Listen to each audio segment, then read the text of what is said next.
Hi, welcome to the Randy Rex Show. I'm Randy. I love movies. I love all kinds of movies. I love scary movies, horror movies, creepy movies. I love action movies, action movies, animated sci-fi, major motion pictures, foreign movies. I love movies. I love TV. Of Stranger Things, Grace and Frankie, 30 Rock, The Mole, Survivor, Big Brother, Survivor, Big Brother, Survivor, Big Brother, Big Brother, Survivor, all of the Real Housewives, all of the Real Housewives, all of the Real Housewives, all of the Real Housewives, RuPaul's Drag Race. I voted for Kelly Clarkson in American Idol. And I'm here to talk about it all with you. It's the Randy Rex Show. Okay. Hi, Chico. So here's the thing with Big Brother. So part of the reason why I love Big Brother and Survivor so much is because of Rob Has a Podcast and the community. If you could even say it's cult-like. But I love it. And really, it originated from him recapping Survivor. He is a survivor. And, he does Big Brother. He initially wanted to be on Big Brother.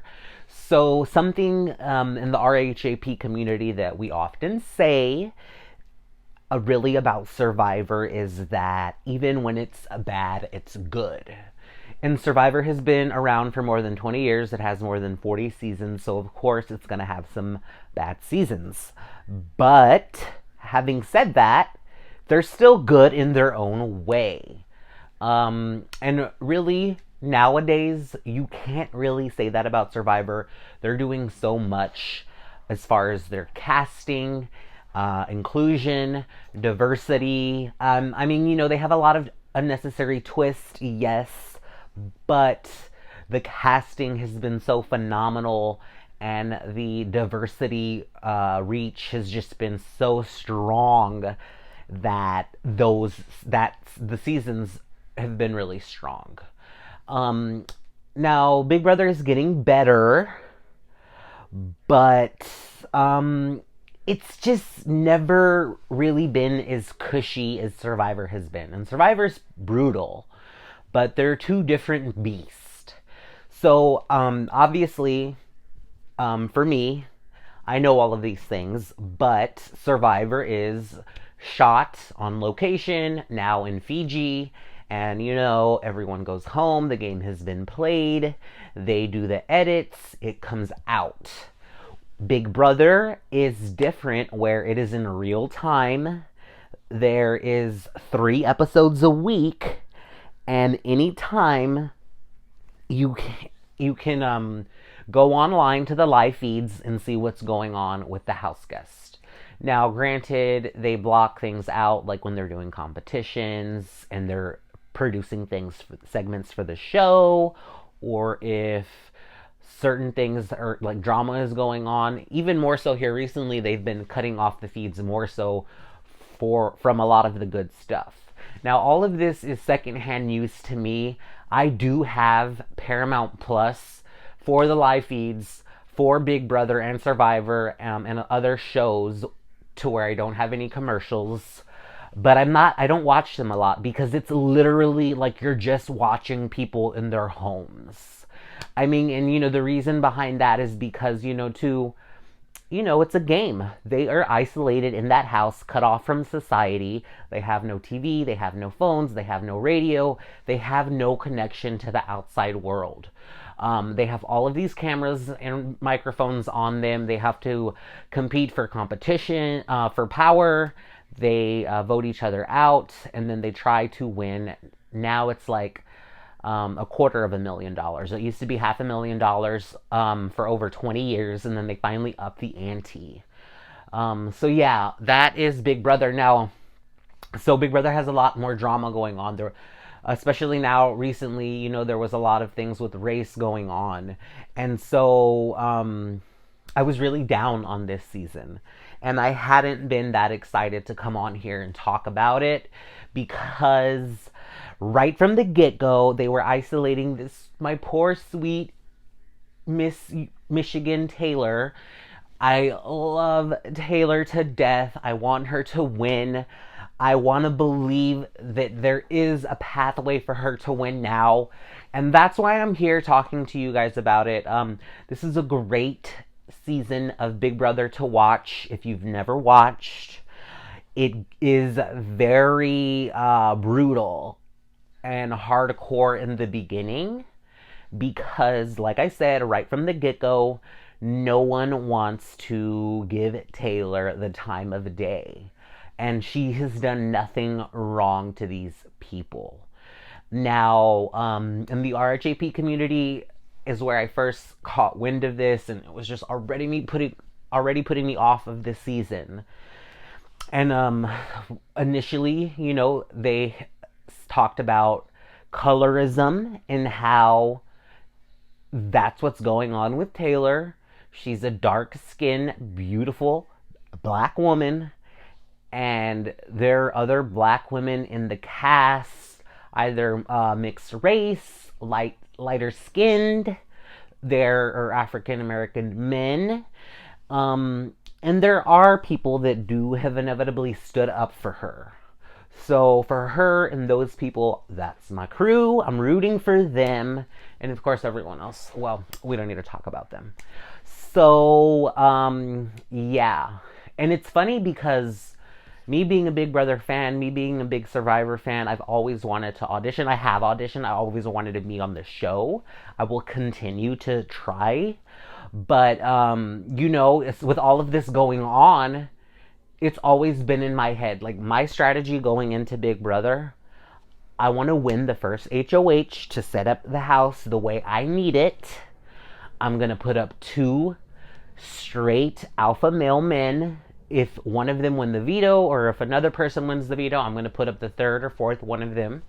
Or another man. I'm going to work on getting out all of the men, and I want to work with the women, and I want them to then fight amongst themselves, and I want to be the only man standing, because if I lose, I want to lose to a woman, because Survivors, Big Brother winners, and probably Survivor winners too, it's just disproportionate when you are looking at it with men versus women. And as a fan, I want to see more women representation. I want to see more gay representation, more Hispanic representation, African American representation, Asian representation, all of it, everything. So yeah, that's basically it. But we're going to be talking about this season of Big Brother. So as of right now, we've already said goodbye to 2 people, but we haven't even had a real eviction yet. So every season usually starts with 16, more often than not, like 95% of the time. So we've already said goodbye to 2 people, but they have not been evicted in a traditional Thursday night eviction like we're used to as Big Brother fans. So what has happened is, whenever we were supposed to have the first eviction, Paloma self-evicted that week, so they didn't have an eviction. She kind of just went cuckoo bird in there. So that's another reason why this is a good season of Big Brother. You can kind of see how being isolated like that, different people, like how people react differently to it. And then because of the hearing, the January 6th committee hearing on Thursday, this past eviction got pushed to Sunday in a double episode with the Sunday night episode. So Pooch was evicted that Thursday. Yes, his name is Joseph Pucciarelli, but he goes by Pooch. Pooch is his name. He was evicted last Thursday, but we didn't have an episode. We didn't see it until Sunday. It wasn't live. We always have live evictions. So, in about an hour, we're going to get our first live eviction of the season. I'm very excited. I just watched the last episode, the veto episode, where they didn't even show the veto ceremony. They did show the winner, and the plan right now is okay, so of our 14 people, we have our beauty queen, Taylor, just our queen, Taylor. The people that are standing up for her and standing by her side, ironically enough, are the white alpha males, or at least one of them and another white male. We have Kyle and Turner, and then there's Joseph and Monty, and then we also have Michael and Brittany. So they're the 7 on the outs. So that means the other 7, we have Daniel and Nicole. They're the 2 devils. You know what? I'm going to show them some grace. I'm going to show myself some grace. And I'm going to say that with love. I want to say that when they get out of the house, they're going to see the reception they get. They're going to feel remorseful. Even before that, they're going to be talked to by the production, and at some point at a reunion or something, they're going to apologize. But they are just being so relentless to Taylor right now during this episode. So you have those 2. Also in their corner, you have Amira, Indy, Alyssa, and Jasmine. Who's the other one? There's one person missing. Anyway, it doesn't matter. So those people are on the... Oh, it's Terrence. Terrence really isn't... He's just like... No, he's nowhere. He's really lost in the minutia. Not only is he African American, but he's old. He's really just like being glossed over the season and completely lost. That's a whole nother story. Because I'm going to be the old person on these shows eventually at this rate. But, yes. So, ideally, with the twist, with the pairing right now, everyone is thinking that the current HOH Turner is going to nominate Nicole and Taylor. And, of course, they're going to vote out Taylor. But that's not going to happen. What's going to happen is instead he's going to nominate Amira and Terrence, and they're going to get rid of Amira. They're going to backdoor Amira. Now, usually on the Wednesday night episode, at the end of the veto episode, they will show the ceremony. And that's what I was looking forward to seeing right now. Like, I watched it on Paramount Plus. I watched yesterday's episode just now. And we didn't get it. So that means this is really good. And I know it happened. I know Amira is nominated just because of listening to the live recaps, the updates. But, like, I'm just so excited for this Thursday night eviction episode. Because we're going to get the veto ceremony where these people are all blindsided. And then they all get their comeuppance. Taylor finally gets to rise to glory, to the perch that she belongs on. And we're going to get the eviction. We're going to get to see Amira freak out and scramble and get the boot. And then, of course, like usual, on Thursday nights, we're going to get a HOH competition. Turner will no longer be the head of the household. He cannot compete in the competition. And Amira most likely will be gone. So that means Taylor's 7 will have the majority over these 6, and they can theoretically steamroll them. So I'm so excited, to say the least. I wasn't really thinking I was going to be a big Turner or Kyle fan, but hey, here I am. And Michael is the only gay man in the cast. Brittany lives in Austin right now. She's from, I forget where she's from, but she lives in Austin. So I'm rooting for her just because that, and because right after Taylor, she's kind of pretty much right there being ostracized like Taylor. Like right after Taylor, she's the one that's being the most excluded from everything. And I just really cannot express to you enough how much the show can be bad, and like I haven't been really excited to talk about it because of that. And watching this last episode and seeing Daniel and Nicole attack Taylor like that really put me in a bad space. So I guess being here and talking it out with you guys is like a huge ripping of the band-aid, because it's like a cathartic, like I get to let it all out. I get to tell you guys that I'm not perfect, and I can try to be better in that way, where I am going to I'm going to be an example. This is a very visible example of someone choosing to be better, where I just could not get out my system of just how much hate I had for Daniel and Nicole, and for making Taylor feel that way, and for making her cry. I really feel for her, and I just felt angry and the need to comfort her and lash out at Daniel and Nicole. But